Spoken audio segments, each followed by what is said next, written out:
voici ici à Valençol. Valençol célèbre son 50e anniversaire, car il y a exactement 50 ans de cela, le 1er juillet 1965, vers 5h, 5h30 du matin à peu près, un engin s'est posé dans un champ de lavande et M. Maurice Masse a été le témoin aux premières loges, on peut dire, de cette observation qui a laissé des traces au sol. Notamment des lavandes qui ont disparu, brûlées, et des traces au sol. Alors, nous avons la chance d'avoir à côté de nous un témoin, René, qui a vu, il était adolescent à l'époque, il a vu ces traces. Alors, René, est-ce que vous pouvez nous raconter un peu ce que vous avez vu, comment ça s'est passé, comment vous êtes venu à aller voir ces traces? Voilà. Premièrement, c'est à cause d'une panne d'essence. J'avais une mobilette à l'époque, je n'avais pas le permis de conduire, bien sûr, j'avais 17 ans. Et je prends du carburant au garage qui est à côté de chez moi. Et à côté, il y avait un chantier. Il arrive un maçon, il arrive du bar là, qui est à côté. Là. Avant, c'était pour la tradition, la belote avant le boulot. Bien sûr. Et il arrive, oh, vous savez pas, il nous secoupe volante qui a atterri. Alors tout le monde, on était quelques-uns là, secoupe volante, on se demandait, ouais, c'est le. Il a dit, textuellement, il a dit, c'est le Maurice Masse qui l'a vu. Ah, c'est le Maurice Masse. Alors, il a un peu expliqué tout ce qu'il avait entendu au bar, bien sûr, pendant la partie de cartes. Et moi, je lui ai demandé où elle avait atterri. Et il m'a dit, elle a atterri dans ce champ de lavande qu'il a planté cette année, près du Cabanon, à l'Olivol.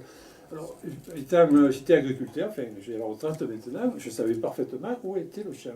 Et je suis parti avec ma mobilette, après avoir fait le plein d'essence, bien sûr. Et j'ai ramassé, en passant, il y avait un copain qui partait avec sa mobilette, on est partis tous les deux, on était deux. Et on a tout de suite, on est rentré dans le champ, on a vu, on a trouvé les traces tout de suite. Alors, comment étaient-elles ces traces? Les traces, c'était, si vous voulez, une croix. Une croix, c'était les trépieds, les pieds de la soucoupe, enfin on appelait ça la soucoupe, avec au centre un cylindre, un trou qui a été creusé, je passe par le réacteur, hein, et la terre était pétrifiée, ça avait dû chauffer. Elle avait été mouillée d'abord. Elle avait été d'abord mouillée, certainement, et chauffée après par la chaleur du réacteur, je pense. Et après, vous aviez vu aussi ces traces. Ce qui nous a intrigués, voilà, c'est ça, quand on s'est penché, on a vu au fond, comme si on avait mis 3 doigts dans de la pâte à modeler ou de l'argile. Dans le fond du trou. Dans le fond du trou, bien au fond du trou, et après ça s'est séché.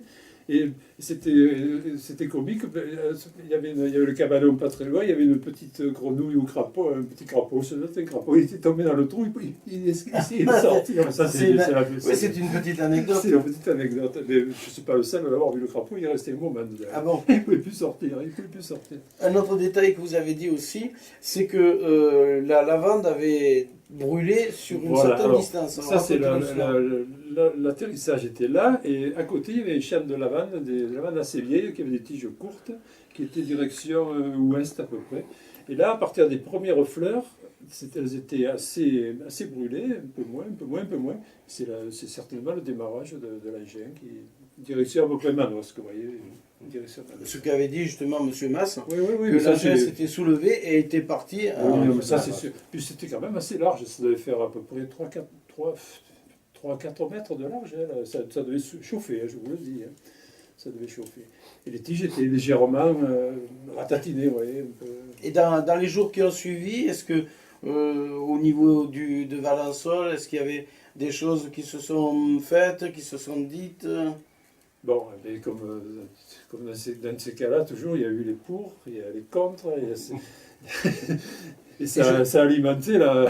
Alors, je sais aussi qu'il y a eu d'autres observations qui ont été faites avant ou même après aussi. Moi, je conduisais dans d'autres champs. Je conduisais une moissonneuse entre Valençol et Gréoux pendant des années. À un endroit, là, quand j'arrivais là, moissonneur, c'était pas moi le champ, hein, sur un petit rond comme ça, de 60 cm à peu près de diamètre, le blé il séchait. Bon, première fois, j'ai pensé que le sac d'engrais avait été ramassé à ce moment-là. Ça pourrait arriver, des fois on en tombait. Et ça brûle tout. Et puis toutes les années, le champ appartenait à mon frère. Un jour, je lui ai demandé, je lui ai dit, je ne comprends pas, là. Parce que je le voyais des fois, au mois d'avril, je l'aidais à passer les rouleaux, vous voyez, là, car le blé était vert, là, il n'était pas plus haut, vous voyez. Et un beau jour, je lui ai demandé, comme ça, par curiosité. Elle m'a dit, je vais te raconter une histoire. Et c'est un soir, au mois de novembre, si je me rappelle bien. Il m'avait dit, voilà, on était en retard pour semer, en pleine nuit, je semais, et au bout de mes phares, là-bas, assez loin, il y avait quelque chose qui a redémarré exactement là. Ah, c'est un peu Et il m'a dit à ce moment-là, j'avais un poste de radio, le poste s'est arrêté et les phares se sont éteints. Ah, détail important. Pas le moteur. Alors il m'a dit, j'ai quand même eu peur. Il m'a dit, j'ai arrêté, j'ai débrouillé, j'ai enlevé la vitesse, j'avais plus de lumière, plus de quoi. Puis ça s'est relevé. Alors je ne sais pas s'il y avait une lumière, si il était fluorescent, l'appareil, je ne sais pas. Ça c'était en pleine nuit. Hein, Mmh. Et après ça a disparu. Et après le poste est revenu et les phares aussi. C'était classique. Pas mal, hein. Et c'était vers quelle année à peu près? Par rapport à 1965? Moi j'ai fait l'armée en 70, 72, quelque chose comme ça. Dans les années 70, c'était à peu près. Donc c'est un lieu où les apparitions... Ça c'était sur la route de Gréoux, c'est même sur la commune de Gréoux. Ouais. Et c'est là que Maurice Masse les a revus un an après. Un an après, il les a revus. Comme ça, tu le sais ça. J'ai entendu parler, mais C'est Marie-Claude qui me l'a dit. là je ne connais pas les détails. Le détail, c'est Marie-Claude. Eh bien, Je suis on allé ce va... matin. Parce que c'est la fille, je suis allé la voir, puisque je la tiens au courant de ce qu'on fait. Et elle me dit, mais un an après, il avait l'eau. C'est parce que la nuit, ils arrosent la vallée des prés, et ils ont l'eau à 1h du matin, 2h, 3h et 4h. Et donc, ils attendent que l'eau arrive. Elle m'a dit, c'était 1h du matin, il attendait l'eau, il fumait une cigarette, et puis tout d'un coup, il a dit, je les ai revus. Il a dit à Jeannette, c'était tellement beau que j'aurais voulu que tu sois là. Un an après. C'est bien d'avoir deux témoins. Oui. Il a dit, je les ai revus dans la vallée, à 1h du matin. Et Jeannette lui a dit, c'était magnifique. C'était magnifique, c'était beau. Il ne lui en a pas dit plus ce qu'il Ça avait s'est vu. arrêté là. Il a dit surtout, n'en parle pas, ne recommençons pas le cinéma, parce qu'ils vont encore tous arriver de partout, du monde entier. Là, hein. Ouais, c'est pénible. Donc, tais-toi. Et moi, elle m'en a fait la confidence, et ce matin, Marie-Claude, sa fille aussi. Alors, vous voyez, mais ça a été tenu secret pour pas que l'histoire reprenne et que les journalistes viennent encore le voir. Mais dites-nous où il était, ce qui s'est passé. Ils les auraient vus comment? Là, il y a même un article où il dit « Je ne dirai plus rien ». Oui, je l'ai vu Vous l'avez l'article. vu? Je l'avais Alors vu. c'est moi qui parle pour lui. Eh ben, C'est- Il avait l'autorisation de la famille, y compris Marie-Claude et les petits-enfants. Présentez-vous déjà aussi. Ah, oui, je m'appelle Maurice Chassepoul, et puisque vous le savez, oui, c'est vrai que Nous, on je le suis le sait. président de l'association Mémoire vivante, et je suis le légataire testamentaire de Maurice Masse. C'est-à-dire qu'il m'a donné l'autorisation d'en parler, de faire ce que je veux, à condition de ne pas ridiculiser le personnage. C'est pas du tout le but. Parce qu'il en a plus souffert que ce que je l'ai Oui. apporté. Je sais. Parce qu'il a souffert. On l'a traité un peu de. On a dit, ben, c'est pas vrai, c'est un canular, vous voulez qu'on parle de vous, vous étiez à 6h du matin, j'ai dit à 6h du matin, paysan, je ne l'ai jamais vu, hein, même pas le soir. Hein. Voilà. Donc ça avait fait ce qui fait qu'au bout de 50 ans maintenant, on recommence et on fête le 50e anniversaire avec l'accord de la fille et ses deux petits-fils, Léonard et Simon, qui seront présents le jour de l'inauguration. Où nous y serons, nous aussi. Où vous serez vous aussi. Voilà. C'est quelle inauguration? Ah ben, on va inaugurer un mot sur le champ. Oui, mais c'est quel Le 1er juillet, elle est arrivée le 1er juillet. On ne va pas inaugurer à 6h du matin. Hein. On inaugurera à 6h du soir. Oui, Parce qu'il fait bon, on a fait le temps de se reposer, de faire un peu de sieste. mais il Et y, on va prendre la il y en a pluie. eu des trucs à Valençol, mais il y en a beaucoup qui n'ont rien dit. Oui, ça je sais. Mais Jacques Beck, c'est son neveu de Maurice Masse avec Daniel Canal. Le soir, il habitait encore à Dauphine, il rentrait à la voiture, les phares se sont éteints, ils avaient quelque chose dessus. Hein. Puis après, pouf, ça a disparu, puis c'est reparti. Les phares sont Je revenus. sais qu'ici, à Valençon, il y a eu beaucoup de cas. Et peut-être une semaine après ce qui C'est à s'est peu près passé, ça, c'est un dans les jour, mêmes années. Ça. un chercheur du CNRS vient faire une conférence. Chercheur du CNRS. Mhm. D'ailleurs, je le mets dans les articles là.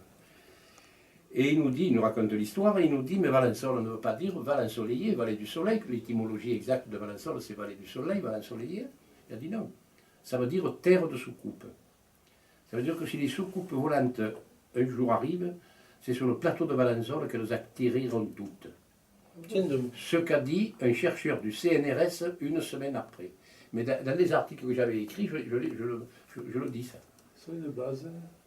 Il a dit, mais ça ne veut pas dire Valençol-lier. Je lui ai dit, ah, jusqu'à maintenant, moi, c'est ce qu'on m'a dit. Ben non, ça veut dire Valençol, terre de soucoupe. Et si un jour elles arrivent, c'est sur le plateau de Valençol qu'elles viendront. Et il ne vous a pas donné de précision d'où il détenait cette information? Quand c'est un chercheur du CNRS, on dit, c'est sérieux, c'est pas, Ah oui, c'est pas n'importe qui quand même. Hein. D'ailleurs, il avait fait une conférence sur les. Avant ça, il avait fait une conférence sur les. Comment on appelle ça, sur les plantes. Il nous expliquait qu'une plante, elle vit, bien sûr. que si vous lui coupez tous les jours une feuille, et qu'après vous allez l'arroser, quand vous arrivez avec l'arrosoir, ça ne se voit pas à l'œil nu, mais la plante se retire. Par contre, si tous les jours tu lui donnes à boire et tu l'arroses, quand tu approches, elle s'avance. Mais, Ça se voit pas. bien sûr que, voilà, mais voilà, il nous avait raconté ça, puis il avait terminé sur l'histoire de Valençol, terre de soucoupe. Voilà un scoop que je ne connaissais pas. Mais vous l'avez dans les mois, quand j'ai fait des reportages, je le dis.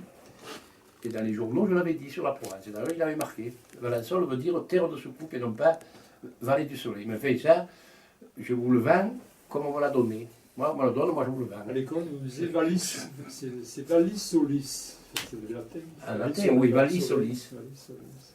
En latin. Ça serait. C'est juste finalement, Valençol, vallée du soleil. Oui, mais c'est ça. Le V, d'ailleurs, c'est un V avec un soleil au milieu. C'est ça, les armoiries de Valençol. Un grand V et un soleil au milieu. Donc, vallée du soleil, terre de soucoupe. C'est sur Ça a ces... mis d'une sacrée animation dans le village. Ah ben ça, je veux bien le croire, que ça a dû mettre beaucoup d'animation. Et je pense que ce 50e anniversaire On va faire pareil. va refaire pareil, mais cette fois-ci, il n'y aura pas de ridiculisation qui sera faite. Ah non, pas du tout. Non, mais il y a Là, trop c'est bien pris ceux très qui n'y sérieux. croient pas, n'y croiront pas encore maintenant. Ah oui, Ils non, mais diront, c'est sûr. C'était pas vrai, et c'est pas vrai non plus. Ça, Comme jusqu'à on maintenant, dit, le mystère demeure. il n'y a pas de pire aveugle que celui qui ne veut pas voir. Exactement. Hein. Si tu ne veux pas faire voir... Ce témoignage a quelque chose de particulier, c'est quand même, s'il y a eu deux personnes qui sont sorties hors de la soucoupe, enfin deux personnages, Deux c'est personnages. quand même, bon, il y a des tas d'observations dans le ciel, mais qu'est-ce que moi dans le ciel, ça peut être beaucoup de choses. Mais là, c'était au sol.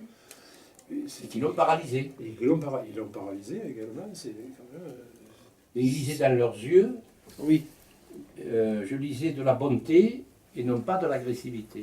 Ils lisaient de la bonté dans leurs yeux. C'est-à-dire, Mais ça, on le retrouve on le effectivement retrouvait. dans Ça, le- il a toujours dit. Hein. Ils n'étaient pas agressifs, quoi. Ils étaient bienveillants. Et j'espère que c'est ce qui se passera au mois de juillet et jusqu'au 15 août, que tout le monde sera bienveillant. Et dans mes articles, j'ai retrouvé, en 89, il y a eu aussi un autre cas sur Valençol. Ouais, ouais. Le cas de 89, vous en savez quelque chose un petit peu? Vous pouvez me dire Ben quelque oui, à chose? l'époque où j'étais correspondant du journal, j'avais fait le reportage. Eh ben, c'est Maurice de Mol. Dans un champ de lavande, pareil. Mais là, il y avait simplement le champ qui était, pareil, brûlé. C'est un grand cercle, mais on n'a rien vu, il n'a rien vu. Par contre, il n'y avait aucune trace d'engin qui soit venu faire ça. Oui. Donc, la gendarmerie est venue, et depuis, ben, c'est toujours l'inconnu. Il n'y avait aucune trace, ou bien un engin, ou un camion, ou une... Mais par contre, un cercle à peu près un peu plus grand que le bureau, tout était brûlé, comme l'histoire de Maurice Massa. Une Donc, fois les de gendarmes plus. sont venus faire les dépositions et tout. Et moi, à l'époque où j'étais correspondant, j'avais fait l'article. Je dois l'avoir pendant l'article, quelque part. Et là, l'an dernier, à 500 mètres à peu près du cabanon, de la soucoupe, là, dans les lavandes en fleurs, là, en baladant le soir, j'ai dit, qu'est-ce qu'il y a dans les lavandes? Sur un truc comme le bureau, là, même plus, 2 fois le bureau, facilement quand même. Elles étaient venues toutes blanches, les tiges et les fleurs, mais au milieu. Alors, je me suis avancé, doucement, je me suis dit, s'il y a des traces, que tu regardes, aucune trace. Et vous n'avez rien ressenti, ou dans les jours suivants, Non. vous n'avez rien ressenti? Après, de elles ont été coupées, les lavandes. Et je me suis dit, on peut voir si elles meurent, si elles ont des séquelles. Absolument pas. Et là, on y est passé l'autre soir, en baladant. J'ai regardé, le sol bleu, comme encore. C'est curieux, mais un endroit. Il y a des Pas très loin, phénomènes. c'est pas très loin. Il y a des phénomènes très C'est étranges qui se passent ici. où Bruno Payen a sa villa, de l'autre côté. De l'autre côté. De l'autre côté. Là, elles sont venues blanches comme le papier. Là. C'est étonnant. Voilà. Il y a vraiment des choses curieuses ici. Ouais. Valençol, c'est une C'est terre bon. énigmatique. Hein. C'est vrai. Et ça, là, toujours, j'ai regardé, je me suis dit, voir si elles sont encore blanches. Non. C'est quelque chose qui est venu. Une fois de plus. Ou alors du sol, quelque chose un peu. Du sol, ça me paraît bizarre. Ça. Oui, avec un endroit, parce que c'est une maladie, les là, un peu là, un peu là, ça arrive. Hein. C'est curieux, il y a des trucs. C'est vrai, c'est une terre. Terre de secoupe. Voilà, terre de secours. Pour vivre ici, hein, il faut. Ça s'attendre à tout. Hein. Voilà, en attendant la rencontre du troisième type, on va déjà en rester là. Voilà. Merci Maurice, merci René. Oh, ben, pas de Et problème. ben, Bon, regarde, à très bientôt. moi j'adore ce sujet.